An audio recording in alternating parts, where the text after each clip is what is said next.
বিভিন্ন সংসদ নির্বাচনে আমি ধানের শীষের প্রার্থী হিসাবে নির্বাচনে আপনারা ভোট দিয়েছিলেন, 56,000 ভোট দেখানো হয়েছিল আপনাদের। তো সেই ঝুঁকিপূর্ণ নির্বাচনে যদি আপনারা সাহস দেখাতে পারেন, আগামীতে একটি অবাধ সুষ্ঠু নির্বাচন যে অনুষ্ঠিত হবে, সেখানে আপনারা প্রমাণ করবেন আপনাদের এই ভালোবাসা আমাদের প্রতি, ধানের শীষের প্রতি, বিশেষ করে মিরপুরের জনগণ, এসএফএল পরিবারের প্রতি যে ভালোবাসা দেখিয়ে আসছেন। আমি আশা করি দল আমাকে মনোনীত করবে এবং আগামীতে একটি পরিচ্ছন্ন রাজনীতির ইতিহাস আমরা এই মিরপুরকে দিয়ে, আদর্শ মিরপুরকে দিয়ে আমরা গড়ে তুলব। মিরপুর হবে বাসযোগ্য এবং এই মিরপুরে রাস্তাঘাটের অন্যান্য এলাকার চাইতে আমরা সবচাইতে কম অপরাধ সংগঠিত এবং একটি সুস্বাস্থ্যকর পরিবেশে যাতে আমাদের পরবর্তী প্রজন্ম শিশুরা বেড়ে উঠতে পারে, সেই ব্যবস্থা, সেই আয়োজন আমরা এই মিরপুরে করে তুলব। এবং আপনাদের কাঙ্ক্ষিত মিরপুর,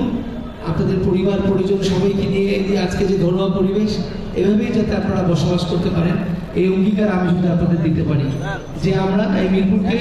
মনোনয়ন লাভের পর থেকেই আমরা প্রতিটি দাঁড়ে দাঁড়ে